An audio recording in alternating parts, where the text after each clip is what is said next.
সাংবাদিকগুলো দুষ্ট আছে। গোল করছে রোনালদো, সেলিব্রেট করতে দে। পর্তুগালে সেলিব্রেট করতে দে। পুরো পর্তুগাল কেন, পুরো ফ্যান বেসদের সেলিব্রেট করতে দে। আমিও চাই সেলিব্রেট করুক। ভাই, রোনালদোর চিরপ্রতিদ্বন্দ্বী মেসি, যে কিনা 5 গোল করে top scorer at the age of 39 আজকে হয়ে গেছে। ওকে, ওকে, হ্যাপি বার্থডে মানে মেসি, এখনো জানানো হয় না ওরকম। তো রোনালদো 2 গোল করছেন এবং এটা নিয়ে অনেক বেশি সেলিব্রেট হইতেছে এবং তার ফ্যান্সরা ইমোশনাল হয়ে গেছে। আমি এটাকে সম্পূর্ণ রেসপেক্ট করি। অ্যাজ এ রোনালদো মানে আমি ভিউয়ার হিসেবে বলতে পারি যে রোনালদোর ফ্যান্সরা যারা আছে তারা কতটুকু প্রেশার ছিল আপনি চিন্তা করতে পারেন। যে রোনালদোর ফ্যান্স, রোনালদোর কথা বাদ দেন, রোনালদো তার মিডিয়া প্রেশারে আছে, পর্তুগালের ড্রেসিং রুমে প্রবলেম এরকম নিয়ে কত নিউজ কত কিছু হয়েছে। রোনালদোর বোন কমেন্ট করে দিয়েছে এক জায়গায়, জোয়ান অবেসের গার্লফ্রেন্ড এক জায়গায় কমেন্ট করছে।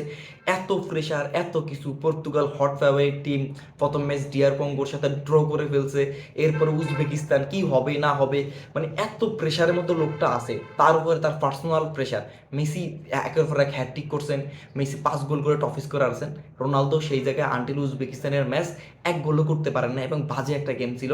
এবং এই ম্যাচে খেলতেছেন এবং 2 গোল করছেন। রোনালদোর ফ্যানরা ক্রেজি পাগলা হয়ে গেছে, মানে ডিজার্ভ করে ভাই, মানে রোনালদোর ফ্যান্সরা এদেরকে ডিজার্ভ করে। রোনালদো লাস্ট 10-15 ম্যাচ 10 গোল 10 ম্যাচ ধইরা সে পর্তুগালের হয়ে কোনো মানে কম্পিটিশন ম্যাচে কোনো গোল করতে পারে না, মানে টুর্নামেন্টে। আপনি ওয়ার্ল্ড কাপ বলতে পারেন, ইউরো বলতে পারেন, এবং এই ওয়ার্ল্ড কাপ আবার আসে সব নিয়ে। তো আপনি এটা ইমাজিন করেন রোনালদো ফ্যানরা কত বেশি প্রেশারে আছে যখন দেখতেছে যে মেসির অলরেডি, আমি মনে করি যে এটা কোনো কনভারসেশনের মধ্যেই পড়ে না যে মেসি রোনালদোর ভিতরে ডিবেট বা কিছু, মানে এটা এক সাইডে রেখে রোনালদোর কথা জাস্ট আপনি ইমাজিন করেন। তো এটা দিয়ে এত বেশি মানে আবার মানে সাংবাদিকরাও মানে জাউরা আছে, মানে এত বেশি জাউরা, ওরা একটার একটা কোশ্চেন করে যে মেসি এই সেই, রোনালদো অ্যাভয়েড করে চলে গেছে। মানে রোনালদো এখানে প্রফেশনালি দেখাইতে পারতো, বা রোনালদো কেন অ্যাভয়েড করছে এটা আমরা বুঝতে পারি, তার ক্যারেক্টার, সে এটাকে ফেস করতে চাইতেছে না। অন্যভাবে ন্যারেটিভ তৈরি করা হবে, মানে সে 2 গোল করা, আরেকজন 5 গোল করা, সেখানে যদি সে বলে যে আই অ্যাম ব্যাক এই সেই, ঠিক আছে, ইউ আর ব্যাক, আমরাও মানে ইউ আর ব্যাক, কিন্তু ওই কনভারসেশনে না গিয়ে এতটুকু বলা হয় যে চিল্লা চিল্লায় বলা আই অ্যাম ব্যাক। আপনি কি মনে করেন যে রোনালদো আসলেই ব্যাক করে ফেলছে উজবেকিস্তানের সাথে 2 গোল করার মাধ্যমে? আপনি কি মনে করেন ওয়ার্ল্ড কাপে রোনালদো যতদূর আরও যাবে, নকআউট স্টেজ, এরপরে কলম্বিয়ার সাথে আপনি রোনালদো মানে বলতে পারবেন যে গোল পাবে? মেসির খেলা দেখছেন আপনি, আপনি বলতে পারবেন যে মেসি গোল করুক, অ্যাসিস্ট করুক, পরবর্তী যেই টিমে আসুক না কেন এটা সে করতে পারবে। কিন্তু রোনালদোর উপরে ওই বাজির ঘোড়াটা আপনি দিবেন না, কখনোই দিবেন না। অ্যাজ এ রোনালদো ফ্যান, 41 বছর বয়স, বিশ্বকাপ খেলতে আসে, আপনারা দেখছেন, এনজয় করছেন, জাস্ট এতটুকুই। কিন্তু হাই হোপ রোনালদোকে নিয়ে আই ডোন্ট থিঙ্ক সো তার কোর যেই মানে ফ্যান্সরা আছে তারাও হবে। আপনারা বায়াস না হয়ে জাস্ট চিন্তা করেন যে কলম্বিয়ার সাথে এই ডিফেন্সিভ এরোর বা এরকম সুযোগ কি রোনালদো পাবে কিনা? আই ডোন্ট থিঙ্ক সো পাবে। ডিয়ার কঙ্গোর সাথে কি হয়েছে আপনারা দেখতে পাইছেন। কিন্তু আমি রোনালদোকে সেলিব্রেট করতে চাই এই বয়সে। কিন্তু রোনালদো যখন বলে I am back, I am back, তার হাঙ্গার, তার যে প্রেশার, এই সব কিছু সে নামাইছে। আমি পর্তুগালের সাইড থেকে কিছু কথা বলতে চাই যে পর্তুগালের এবং পুরো রোনালদোরই সব কিছু থেকে প্রেশার নামানোর জন্য, যে এত বেশি প্রেশার, এই উজবেকিস্তান একটা লটারির টিকিট হিসেবে আসে, মানে উজবেকিস্তান পর্তুগালের জন্য টিকিট, একটা লটারির টিকিট পাইছে, যেটা কিনা হয়ে গেছে এবং দরকার ছিল। আপনার উপরে পর্তুগাল রোনালদোর উপরে শত শত কোটি কোটি টাকার লোন, আপনার উপরে, আপনার মাথার উপরে যে 1 কোটি টাকার লোন, এবং আপনাকে দরকার একটা লটারি, আপনার দরকার ওই স্বর্ণের গোলা যেটা দিয়ে আপনি সব কিছু মানে চেঞ্জ করে দিতে পারবেন।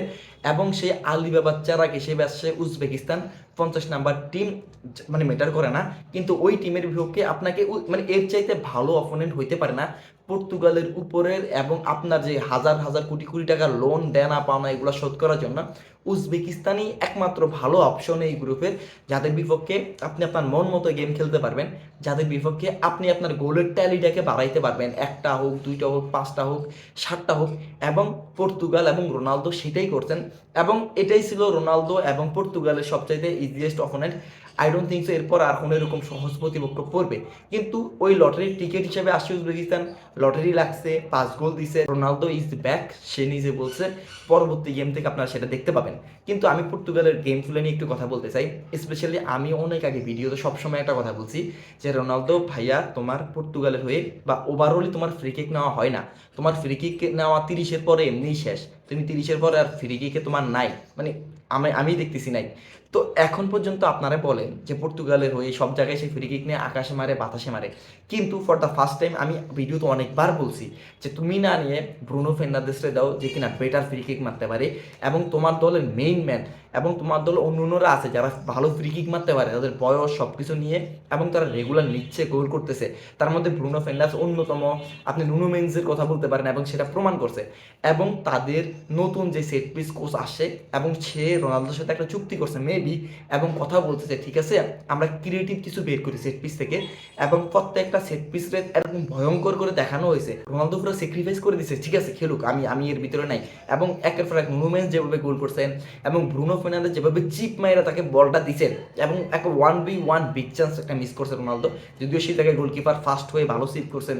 যদিও ওই দলের উজবেকিস্তানি গোলকিপার ছিল জঘন্যতম একবারে বলে না কি বলে মানে মুফিস ছিল এই টিমে। আচ্ছা ওটা আলাদা কনভারসেশন যে কেমন ছিল, আমি ওই কনভারসেশনে যাইতেই চাই না। যে মানে উজবেকিস্তান কত নম্বর টিম, উজবেকিস্তান কেমন খেলছে, ডিফেন্সিভলি কেমন এরর করছে, মানে আমি এটা বলতেই চাই না। আপনি লো ব্লকে খেলে আপনি কাউন্টার এটাকে খুলে যান, মানে 1 vs 2-3 হয়ে যায়, মানে ওটা কোনো ডিফেন্সিভ মানে স্ট্রাকচারই হইতে পারে না উজবেকিস্তানের থেকে। আমি আর কি বলবো এই জায়গায়। তো Ronaldo is back, Portugal is back, মিডফিল্ডে তাদের সলিড ছিল, স্পেশালি নুনো মেন্ডেসের কথা বলতে হয়।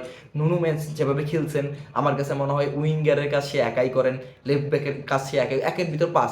নুনো মেন্স হচ্ছে একের ভিতর পাস, ডিফেন্স করেন, অ্যাটাক করেন, ক্রিয়েট করেন, গোল করেন, তারপরে ডার্টি যে ওয়ার্ক সেটাও সে করেন। মানে একের ভিতরে পাস। নুনুমেন্স এমন কিছু মাঠে নাই যে করেন করেন না, মানে অ্যাড করেন, ড্রিবল অ্যাড করেন, গোল দেন, মানে এভরিথিং যে নুনুমেন্স করতে পারেন। এবং এই টিমের সবচাইতে বড় প্লেয়ার এখন পর্যন্ত আমার কাছে এই নুনুমেন্স। তারপরে আমি ধরবো যে ব্রুনো ফের্নান্দেস, আমি তারপরে ধরবো, তারপরে ভিতিনিয়া। আমি রোনালদোকে ওই কথাটা রাখবোই না যে রোনালদো 2টা গোল করার কারণে তার মানে লেভেল সে ছাড়াই গেছে না। আমরা দেখতে পাইতেছি তারপরও তার ফার্স্ট টাচ, তার যে লাস্ট মুহূর্তে একদম ইজি যে খালি বারে ট্যাপিং মিস করা, যেটা কিনা বয়স হলে উড়ে ফেলতো, ওই জায়গাগুলো থেকে রোনালদো এখনো অনেক পিছানো।